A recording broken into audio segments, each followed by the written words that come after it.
Oke, teman-teman, kita mulai ya presentasi pada sore hari ini. Sebelumnya, Assalamualaikum warahmatullahi wabarakatuh. Waalaikumsalam Perkenalkan, warahmatullahi wabarakatuh. Waalaikumsalam warahmatullahi wabarakatuh. perkenalkan nama saya Meta Budi Lestari dari Fakultas Ilmu Pendidikan, Prodi Pendidikan Luar Sekolah, dengan nomor NIM 068.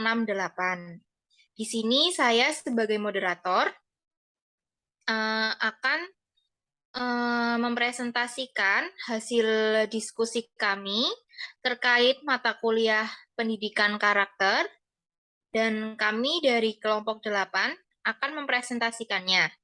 Sebelumnya, teman-teman saya boleh perkenalan dulu. Bisa dimulai dari Jenny. Silahkan, Jenny. Perkenalkan, nama saya Jennifer Halim dengan NIM belakang 022.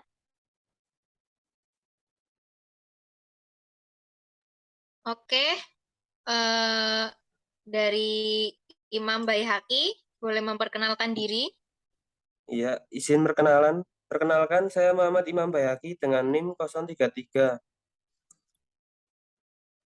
Jadi lanjut, Hasya. Oke, perkenalkan nama saya Hasyatur Razak dengan NIM 034. Oke, dan saya Meta Bilestari dengan nomor NIM 068. Baik, kita mulai presentasinya.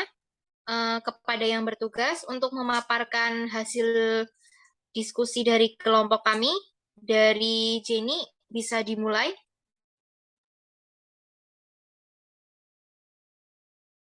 Ya, terima kasih Meta untuk waktunya. Di sini saya akan membahas kebiasaan 7 adalah meluangkan waktu untuk mengasah gergaji.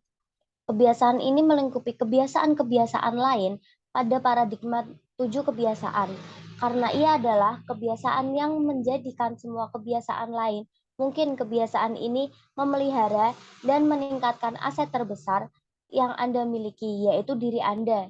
Kebiasaan ini memperbarui keempat dimensi alamiah. Contohnya adalah fisik, spiritual, mental, dan sosial atau emosional. Bisa di next, Hasya. Empat dimensi pembaruan.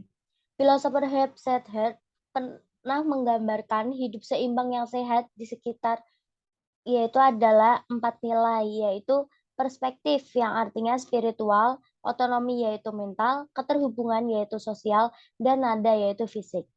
Dimensi fisik sendiri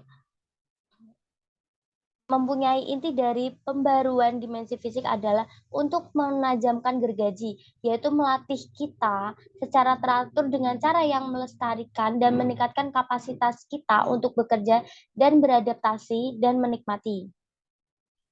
Yang kedua yaitu dimensi spiritual.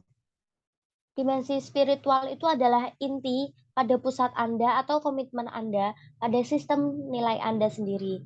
Ini adalah karena hidup yang sangat pribadi dan sangat penting. Ini memicu pada sumber-sumber yang menginspirasi dan mengangkat Anda pada kebenaran abadi di seluruh umat manusia, dan orang-orang melakukannya dengan sangat dan berbeda. Yang ketiga yaitu dimensi mental. Sebagian dari perkembangan mental dan disiplin studi kita berasal dari pendidikan non-formal. Dengan contoh lain adalah menulis. Menulis adalah salah satu cara yang ampuh untuk mengatasi gergaji mental. Terus untuk yang terakhir yaitu dimensi sosial dan emosional. Sementara dimensi sosial dan emosional dari kehidupan kita terkait bersama karena kehidupan emosional kita terutama, tetapi tidak secara eksklusif dikembangkan dari dan dimanifestasikan dalam hubungan kita dengan orang lain. Memperbarui dimensi sosial atau emosional kita tidak membutuhkan waktu seperti halnya memperbarui dimensi lain. Kita dapat melakukannya dalam interaksi normal kita sehari-hari dengan orang lain. Selanjutnya akan dibawakan oleh teman saya. Oke, baik. Bisa dilanjutkan. Terima kasih, Jenny, atas waktunya. Oke, yang selanjutnya B. Skripsi lain. Kebanyakan orang merupakan fungsi cermin sosial, yang naskah hidupnya ditulis berdasarkan opini, persepsi, paradigma orang-orang di sekeliling mereka. Sebagai orang yang saling tergantung, kita datang dari paradigma yang mencakupi kesadaran bahwa kita adalah bagian dari cermin sosial itu. Hal ini malah meningkatkan diri kita karena meningkatkan peluang untuk interaksi efektif dengan orang proaktif lain. Yang selanjutnya, C. Saldo dalam pembaruan. Proses pembaruan diri harus mencakup pembaruan yang seimbang di keempat dimensi sifat kita, yaitu dimensi fisik, spiritual, mental, dan sosial emosional. Meskipun pembaruan di setiap dimensi itu penting, namun hanya menjadi efektif secara optimal karena itu kita menangani keempat dimensi secara bijaksana dan seimbang.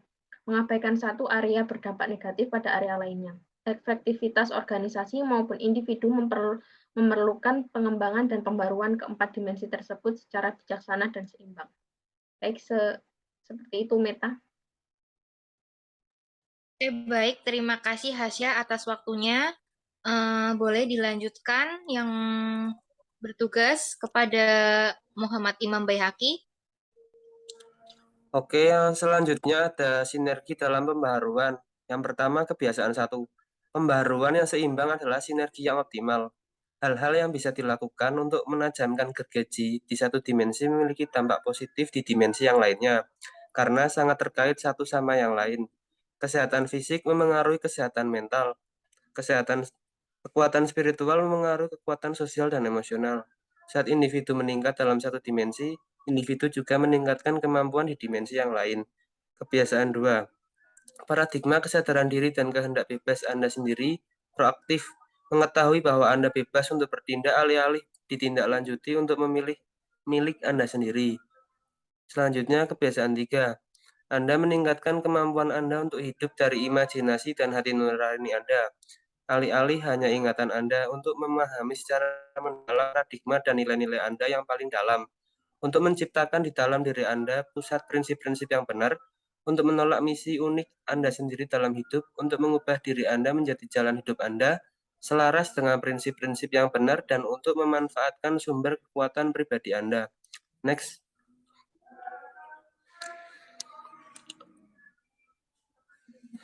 Selanjutnya adalah spiral ke atas.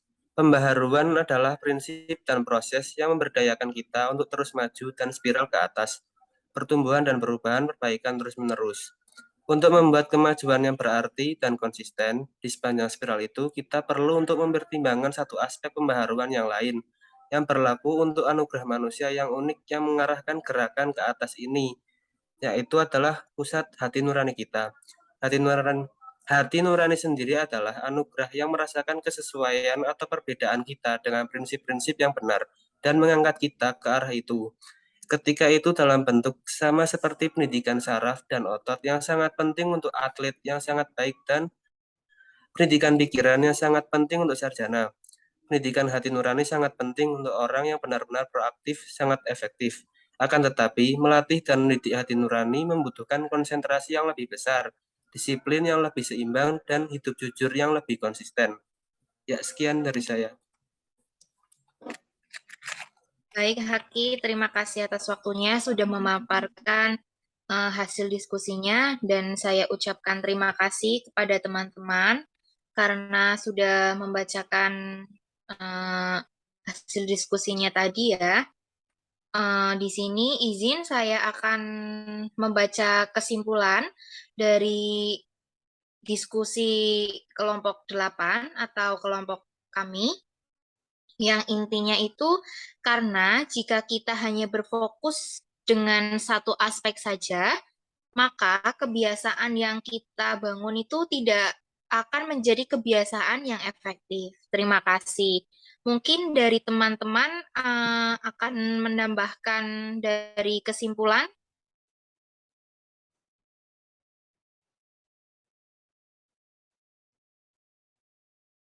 Bisa on mic? Adakah yang akan menambahkan? Sepertinya sudah cukup. Oke, jika sudah cukup karena ini tidak ada sesi pertanyaan, mungkin sudah cukup ya karena kita waktunya juga terbatas. Kita tutup diskusi kali ini, hasil presentasinya. Mohon maaf bila ada tutur kata yang kurang berkenan.